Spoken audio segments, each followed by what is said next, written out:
और शंकर भगवान क्या करते हैं? जो तीनों ये शक्तियाँ हैं कहाँ से आती हैं? जहाँ से आती है उसका नाम है राम।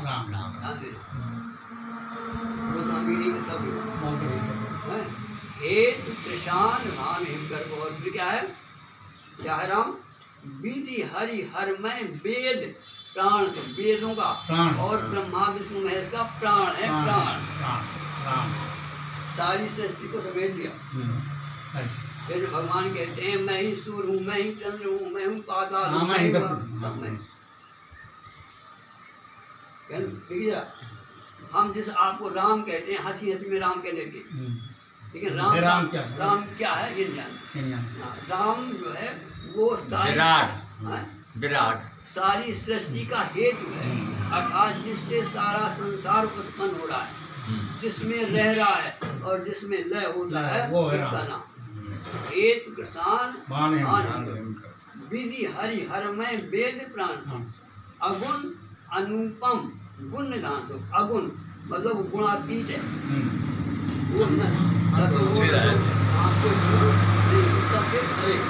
अगुण अनुपम। अनुपम मतलब इसकी उपमा नहीं की जा सकती, कोई ऐसा है। उपमा कब देते हैं? जब हम किसी की तुलना करते हैं तो वो जैसा है वो वैसा है, कोई दूसरा है नहीं, इसलिए उसको अनुपम।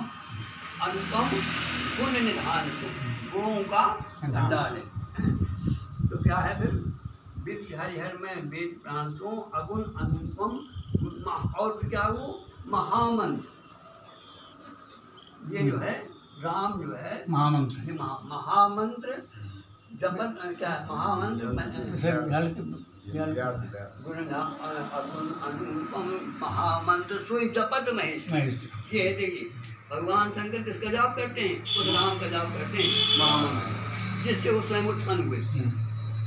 ठीक है, भगवान शंकर भी जो है विधि हरिहर है, ये तो भगवान शंकर किसका जाप करते हैं? तो हम आप जब राम कहते हैं तो हमारे अंदर क्या भाव आता है? अच्छा एक बात बताओ, हम आपको गाली दें हाँ था तो आपके अंदर कुछ होगा? अरे हम राम कहें आपके अंदर कुछ नहीं होता तो क्या मतलब? किसी को शराब पिलाओ आप और चाहे नशा तो क्या पानी। तो यदि हम राम का नाम लेते हैं हमारे अंदर नहीं आया, तो इसका मतलब क्या है? इसका मतलब ये कि हमने लिया और उगल दिया। तो नहीं लिया तो उसको अंदर गया ही नहीं। शराब को लिया, कुल्ला किया और उगल दिया। जब तक वो अंदर न जाएगी तब तक उसका चढ़ेगा नहीं। और ये होता है हमारा आपका कि मुख में जाता है लेकिन अंदर नहीं जा पाता। जैसे गाली कोई दे